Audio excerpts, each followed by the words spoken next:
The 409th edition of the Four Corners podcast starts right now.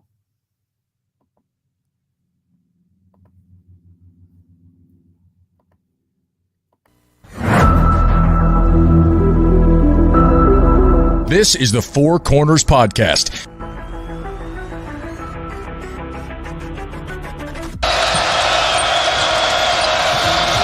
And that could make a difference. Lawson at the buzzer. Got it! Maybe not. Ty Lawson wins it at the buzzer. Deep three. And Green rips down the rebound in traffic. 4-on-1. What a great job. What a terrific job in transition. I mean, you couldn't plan that any better as a coach. Gets the roll. Here we go. Page has it. Carolina down one. 84-83. Page into the front court with 4 seconds. Page to the rim. Got it! He got it! 9/10 of a second to go. Inbounds. Washington gets it to Warren. His full court shot. No good. Marcus Page baby. Does it for the Tar Heels. Carolina wins it. Don't force it if you're Goss. Comes in. Blocked by Meeks.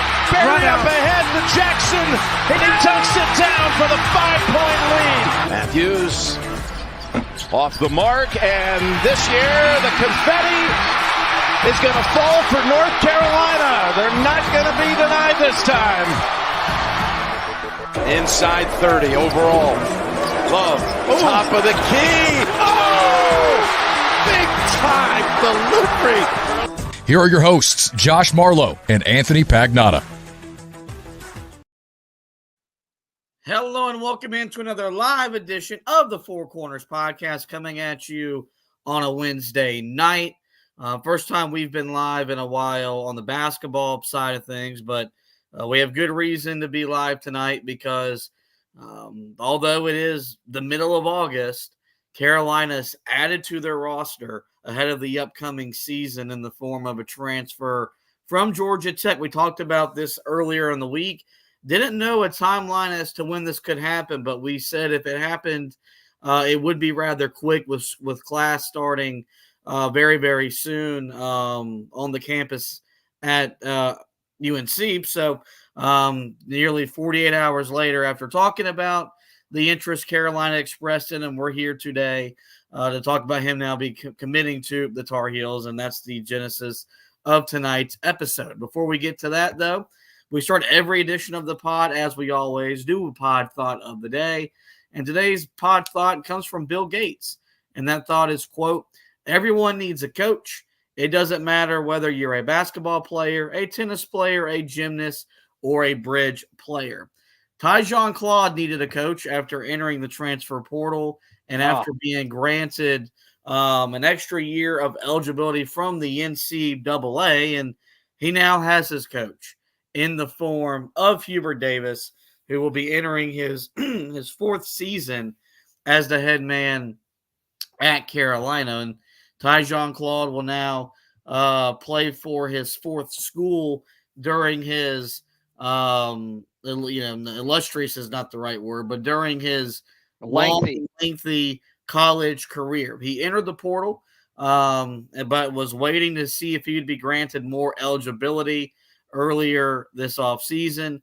That happened last week where the NCAA granted that eligibility. And shortly after that ruling came down, there was Hubert Davis, there was Carolina showing interest in him, despite averaging just 4.8 points per game last year, but 5.2 rebounds for Georgia Tech. But the year before when he played at Western Carolina, yes, lesser competition, but more production, 15.4 points, 8.6 rebounds. You know, we talked about on the last edition of the pod about, I was somewhat concerned about the messaging that Hubert Davis was trying to find yet another big man. I think I compared it to us in our dating lives, that being desperate because you mentioned a big man and it felt like Carolina's name showed up in some form or fashion. They've swung and missed a lot. They brought in Vin Allen Lubin, a move that I'm a lot more higher on than you are. But even so, the fan base as a whole did not respond to that in a positive way. Not that that should determine how Carolina goes about looking to add to the roster, but the fact that Carolina was still looking was evident enough that Hubert Davis, this coaching staff, was not satisfied with where this front court was after losing Armando Bacot. You know, you count Harrison Ingram as a member of that front court as well. They didn't like where they were at as a whole, trying to replace two integral parts of a team last year that won 29 games, a regular season conference title, was a one seed in the tournament, and advanced to the Sweet 16. With the addition, though, of Tyzhaun Claude, though, they have now used up every single scholarship available for the upcoming season. Something that we talked about earlier this offseason, that maybe Carolina would save a scholarship to have open going into their roster build for next year in the transfer portal. But, you know, my challenge all offseason long was for Hubert Davis and this staff to fill out a roster that could compete for a national championship. And I think the fact that this roster has no scholarships left is evident enough that they were trying the best that they could to get as much talent assembled on this team for what will be RJ Davis's swan song season in Chapel Hill. Well, one important thing to communicate is that this edition will not leave that scholarship unavailable for next year.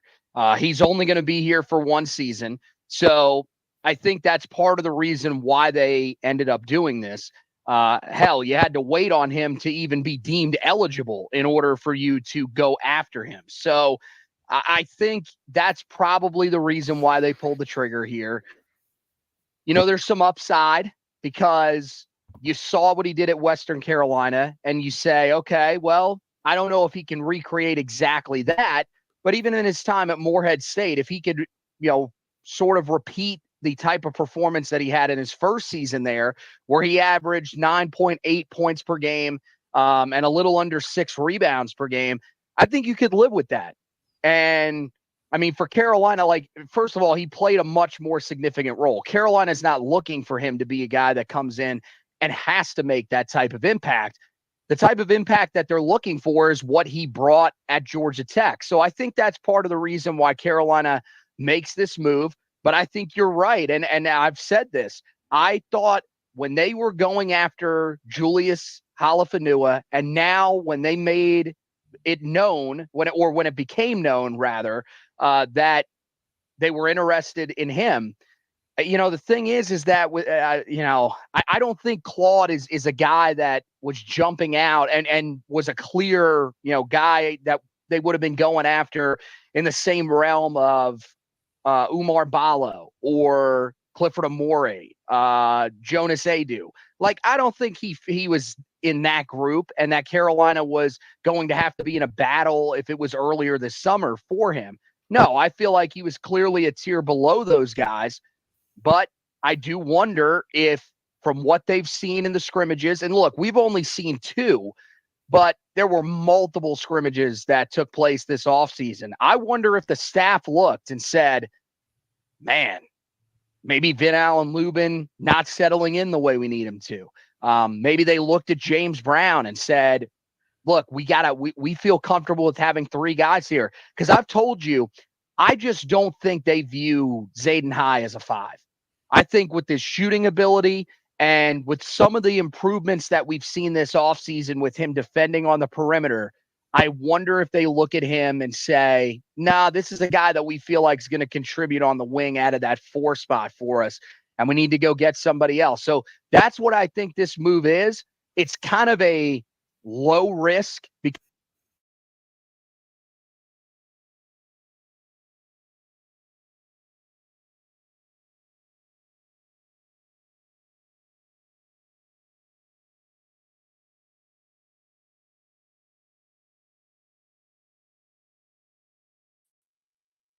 all right, guys, not sure what happened there, but no, I mean, I think it's a low risk, high reward type of situation where I think if if he ends up working out, you don't have to waste the scholarship next year. And if he can fill the role that you're hoping he does, which to me is high-end rebounder, possible rim protector. I know 6'8" kind of scares people a little bit, but every place that he's been, he's averaged 1 block or more per game, including last year when he was playing around 17 minutes a game. So if he can fill that role, I think that Carolina would be very satisfied with what they're getting. And, it could be a piece that they're missing that could allow them to, take that step towards becoming a serious contender in the ACC, which we kind of already thought they would be, but more importantly, a bigger threat come March to potentially get back to the Final Four or maybe even win a national title. Yeah, look, I think there's a lot to look at this move, and as much as I was against maybe the messaging of the move, because I feel like we had our roster, you've already gone through summer ball, like now you've got to integrate someone else into your program. He does two things that this team needs, and he does them very, very well, which is if you look at analytics and stuff like that, he rebounds the ball. Despite being 6'8", this is a guy that I think can be an impactor, a difference maker on the glass, and he provides an ability to protect the rim, which Carolina needs that as well. They haven't – even as big as Armando was, he was not a guy that was sitting there impacting and altering shots at the rim. You think Jalen Washington can because of how long he is. I think Zayden High can because of how physical he is. But you look at Claude, and this is a guy that, the stats back it up, no matter the minutes, the usage. He's going to impact and alter shots, which Carolina needs that if they want to be as good as they can be on the interior defensively. The rebounding stuff is what I look at and is what gets me excited. It should not surprise you or anyone because I talk about rebounding more than anything else. Like outside of shot making, it is the thing that I think is the most important aspect of the game of basketball because the more times that you rebound the ball, the more chances you have to put the ball in the basket.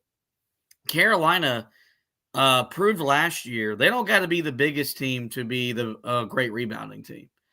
And what was so impressive last year was that roster I didn't think was built to be a great rebounding team.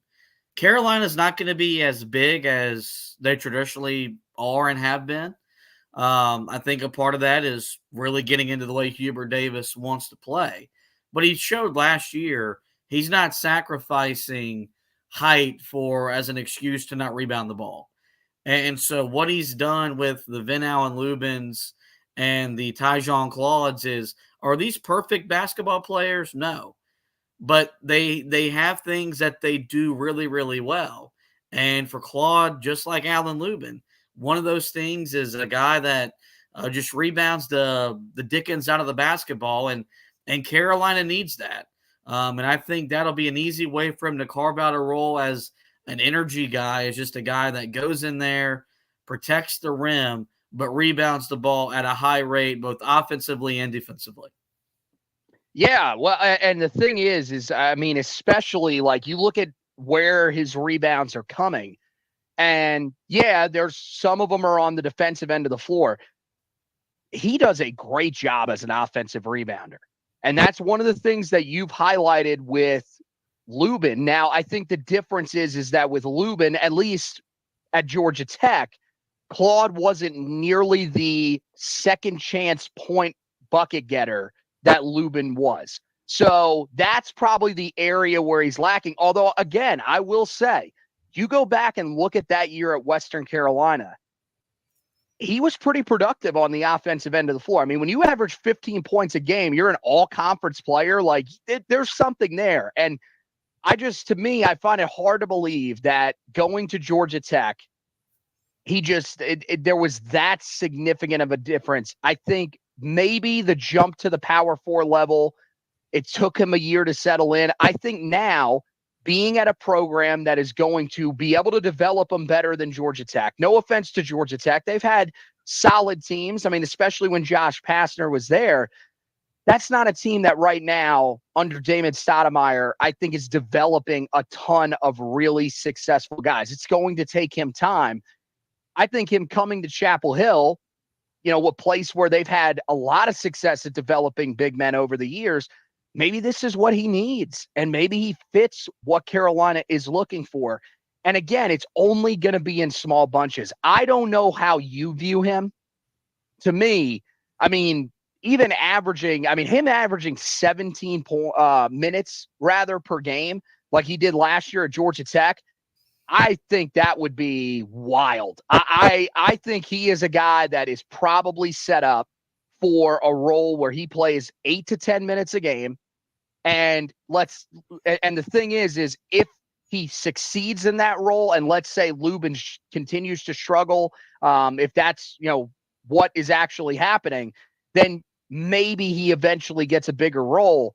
But I find it hard to believe that he is a guy that is going to play a massive amount of minutes for this team. And that's why you shouldn't be too panicked about bringing him in and worrying, oh my God, what kind of impact will he make? Yeah, I guess for now, because, we talked so much last edition about who he is, what he could be. There's no reason to really go back over that with this being 48 hours later, he's officially a Tar Heel. So I guess now we can do what we always do with a transfer, is talk about projection and impact. I think his role, like 17 minutes, would definitely be the high end. Like at that point, you're talking about this guy being one of the first people off your bench that's playing in your front court. I do think what it does is, it's going to put more pressure on Hubert Davis to really get that rotation figured out, because you added another body. So now you've got Washington, you've got Alan Lubin, you've got Zayden High, you've got James Brown. Now you've got Claude. So now you've got 5 bigs that you've got to figure out how to play, who to play with who, how to play them, and all that. But it should help you keep your guys more fresh. Something we talked all about last year was monitoring minutes. And look, man, we know once you get basically to the first Duke game to the last Duke game, your starters are going to play starter-like minutes that are basically like tournament-like, where they're going to play 32-plus minutes a night. But it's important that before you get to that stretch where your schedule generally heats up, that you're not running your players out of gas. It also gives you more depth. And when you get into these games where you're battling foul issues, which it's going to happen, like the physicality of this league, I think, is returning. I think you saw that at games at points last year with the NC State, with the Clemson, outside of just your Dukes, but like you've got some Florida States, like you've got schools that play a very physical style of basketball. But man, Carolina the last couple of years didn't have known quantities to go to off their bench. It was, okay, like we talked about Zayden High, 2 guys that were literally high on, but you're kind of holding your breath when he was on the court because he played out of control. You look at Alan Lubin, you look at Claude and some of these other guys, Carolina got older in that department. And so if they got to play at Cameron for 6 minutes, you feel a lot better. And so I think that's the one thing I love about this move. We know how much experience matters and what college basketball is now, where experienced college talent is beating inexperienced NBA talent. That's what this guy is. So I think you're going to look at a guy that will be a great energy guy, but a guy that I think will provide some much needed experience depth to a front court that probably needed it if it wants to reach its full potential, trying to replace a program standout like Armando Bacot. Well, and I mean, the thing that I think is important is you said these are guys that are looked at as depth moves. And later in the season, now again, everything hinges on Jalen Washington taking a step forward. This is the thing that we have to stress to people. If Jalen Washington doesn't make the leap, I don't think there's a way that this team succeed. Not in the way that we think they should be able to with RJ Davis in his final year. I don't know if that is on the table. A lot hinges on that. But when we're talking here in the offseason, I think we're just kind of looking at it and saying, okay, he's going to take at least some sort of leap. These moves are solidifying the rotational spots behind him. Now, I don't know. Maybe they viewed Lubin as a guy that can come in and play significant minutes. That's certainly possible. But I don't think that's really what Claude is. But again, I don't think that this is a move. You said, guys that can come on the floor, and if you get in foul trouble, they can help you out. I want to stress to people, this is not James Okonkwo. There is more to his game than there was for James Okonkwo. He was incredibly raw. Okonkwo was. There wasn't really any scoring back around. Like there's legitimate track record here for Claude where you can see a path to him being a successful backup in this conference. So yeah, I think to me, especially with this group, even though they weren't able to get the quality starting big man that they were hoping for, because they were not willing to take on guys that were money first, team second. I do think that I like the strategy here of taking multiple shots. It's almost like to me, the NBA draft, you can't really do it. But in the NFL draft, when you look at some of the late round guys and we say, we want as many picks there as possible because we want to just take a few different shots. I like the fact that they've gone quantity here. They've taken two guys and they're going to see, can one of them work out? All you need is for one of these guys to hit behind Jalen Washington, and you could be looking at a team that if Washington makes that leap, could be one of the best teams in the entire country. Oh, yeah. To me, there's no doubt on that. And I mean, I like today we have to sit here and talk about Jalen Washington taking that step. The per 40 numbers tell you that more minutes means more production for him. And I don't want to, and look, I'm not a guy that lives and dies by what these computer geeks tell you about sports. But when it backs up what I believe in, I'm going to use it to my argument. So I do think Jalen Washington is going to take that step. I think the question is how high? Does he have the breakout season that you saw from a John Henson when John Henson was just a really nice piece to an all-ACC, all-American caliber piece? Is it like a Bryce Johnson where Bryce Johnson was a nice rotational player to a guy that right there with Marcus Page was the running mate for a team that won a conference championship and played for a national title? Like, I think that's what you're trying to figure out. I think what they've done is, at least on paper, secure themselves to where even if he doesn't improve at that level, they've got enough. They've got other options, and they've got a lot more in the tank than just putting it. I mean, say what you want. Like, the last couple of years, it was all predicated on what Armando Bacot did. You brought in Pete Nance. It didn't really work. I mentioned I think it was a playing style. Then you get to Jalen Washington and wasn't healthy and was undersized, and so it took him a while really to settle into the college environment. Yep. So like now you just got more options at your disposal. You've got guys that kind of do the same thing, but they do it maybe. One does it better than the other, but they do some stuff differently as well. And so I think you look at this front court, there's now experience there. There's now talent there. There's now depth there. And you still got two young guys in the group that I think are going to be a big part of what this team could look like in the future in Zayden High and James Brown. It's kind of unique with where Carolina is. But I think it's the power of the transfer portal is it allows you to add to your roster and make it versatile in a lot of different ways. And, the good news is that, and I think you mentioned this, if this goes wrong, man, it's 1 year and you're moving on. And it's not something that Carolina is stuck and a commitment. Thank God we don't have contracts yet in the college game where you're committed to this guy for 2-3 years.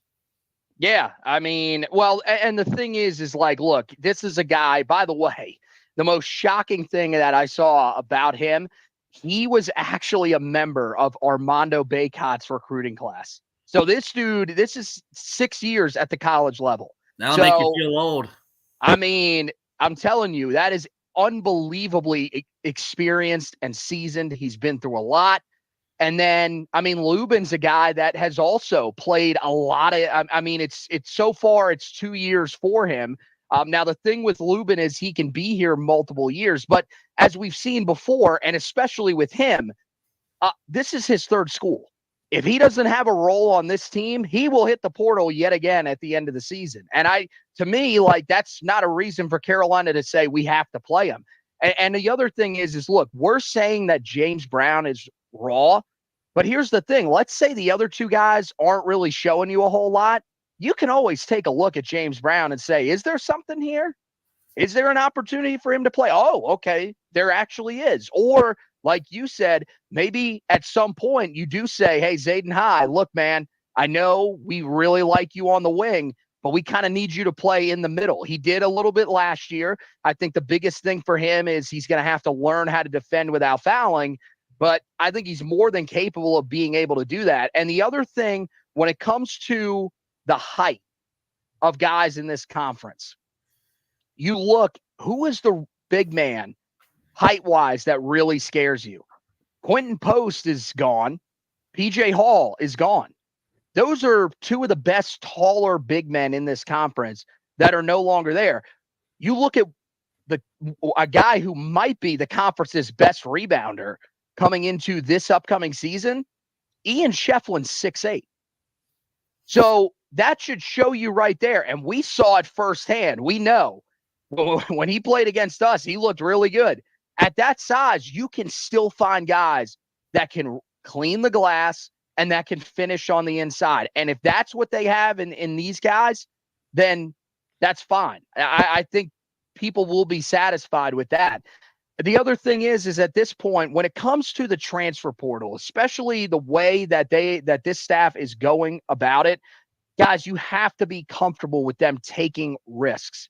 This is not a school that is going to say, and really, I mean, I wouldn't want them to say it. Really, it's the staff more than the school. This is not a staff that says going in, oh, well, we have a big name in the portal. Well, that means that we have to give in to every demand that this person has. We have to, if they want, the money up front, well, then we have to listen to what they're telling us and let them hold us hostage. No, they are looking for guys that want to be here.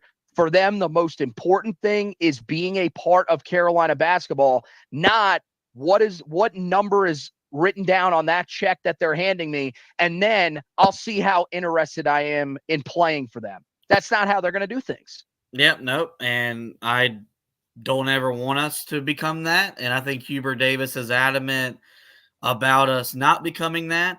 Although I do think, and we've talked about this on both football and basketball editions of the pod, the new structure of the NIL situation at Carolina, I think you'll see that pay dividends next offseason because and not that Carolina lacked money financially. Carolina's got the money to get the players that they want, the players that they need. I don't think it was structured well. And I think there was maybe just some unknown questions in that area because, well, there's no regulations on it right now. But I do think, you'll see Carolina next year if they got to go find another big man. I think they could land a Jonas Adu. They could land a Omar Ballo, Clifford Amore if they wanted to. The thing is they're still going to bring in these types of guys because they help you in practice. They fit a role. They have a need that they can service, and so. Well, and the other thing is like you look at Claude. This is a dude that's going to be incredibly grateful for this opportunity. He grew up in Goldsboro. So you would imagine that, I mean, there's a good chance he was a Tar Heel fan growing up. Yeah. And this is easily the biggest school that he's been to. So the thing is that he's a guy that's going to take this opportunity and he's going to run with it. This could mean everything for this kid, where if you bring in Jonas Adu, and maybe I'm wrong, but you bring in Adu, you bring in Umar Balo, like this is another stop on my path to try to get to the next level, which is not the worst thing in the world, but they're looking for guys who are valuing the opportunity, like Harrison Ingram, like Cormac Ryan last year. And yeah, it might not be super sexy, but you never know when you look back on the season. We could be talking at the end of the year about how valuable this pickup actually became, and Claude became Carolina's backup big man that made a huge difference. We just don't know. Yeah, no, he on the surface, this feels like a guy that will be committed on the court, but as equally important, will be committed off the court, doing what he needs to do in the classroom, but etching him, putting himself into the fabric of the Carolina community, something that you saw last year with Ingram and Cormac Ryan. Yes, 1-year Tar Heels, Brady Manick, 1-year Carolina guys, but they felt like 4-year guys. And in this new era of college athletics, they felt like a fabric of a program that means so much to a lot of different, to so many people. Guys, you should not be surprised that 48 hours after I raised some concerns about this interest, I'm 100% behind the move. Optimist Josh is here. He's in full effect, counting down the days, the minutes, the hours, the seconds to the tip-off of the season. And this move just really heightened the excitement for what I think is going to be another fun, great year, because now I can look at my front court and say, I think we can rebound it. I think we can defend it. And I think we got guys that can score it. And you combine that with the best guard in the country coming back, an impact wing transfer like Cade Tyson, and 2 McDonald's All-Americans showing up out of the high school ranks. I think we're going to have a team that when we get to March, which is the most important time of the year, we'll be talking about them as a legitimate contender to win a national championship. A quick closing note before we get out of this edition of the show. There's an article up on the website about it as we speak. We know how important this 2025 recruiting class is for Hubert Davis. No commitments yet, but Carolina is finding themselves in the running for a lot of the top recruits. That was made true today with 2025 5-star shooting guard Jasper Johnson. Carolina's in the final 2, them and Alabama. We talked about when we went over the 5 intriguing games. That's a rivalry that's developing. Yes, as much on the court with Alabama beating us, but off the court as well, because Bama's recruiting at a high level. And so Carolina's got to find a way to beat them off the court for a guy of his services. We're going to be back either later this week, first of next week, talking about this 2025 recruiting class a little bit more in depth. With that, one other note from the 25 class, just really quickly, just came down before we were recording tonight. Malachi Moreno, the 5-star center in that class, Carolina, of course, inside his top 8. He will announce his commitment on Friday. It does appear, though, a lot of people feeling pretty confident that he will play for Mark Pope and Kentucky, but certainly something worth monitoring here over the next few days as we get closer to that commitment. Yep, and if he ends up in Chapel Hill, of course, we will have you covered on the website, which is where we're going to drive you next. We've been telling you guys, we want you to get in the habit of visiting Heel Tough blog every single day for the latest and the best Carolina basketball, Tar Heel football coverage. And today was a big reason why we had you covered with the Jasper Johnson news. We had you covered with the Tyzhaun Claude news as well. All the stuff coming out of training camp for football, we've had you covered on as well. So, guys, whether it's in the morning, on your lunch break, or right before you go to bed, go to the website, HeelToughBlog.com, and there you'll find the latest and the best Carolina basketball, Tar Heel football coverage, news, and opinions. As for the podcast, you guys know where to find it. We're on every single major platform. All you got to do is search the Four Corners Podcast, and we will pop up. We're there. We encourage you guys to rate, review, and subscribe. We are in the off season, but we're doing at least one episode a week. Some weeks there have been multiple episodes. Make sure you're hitting that subscribe button. That way you don't miss any editions of the off season, because before you know it, literally next month, we'll be doing preseason podcasts, getting you ready for the 24-25 season. And then, once we get in season, every single game gets previewed. Every single game gets recapped along with the best interviews from the best college basketball analysts in the game. Hit that subscribe button. That way you don't miss any editions of the podcast throughout the rest of the offseason. Well, with that, guys, it is going to wrap up this edition of the show. Do want to thank Anthony once again for hosting with me. We want to thank all of you for watching and listening. And as always, go Tar Heels.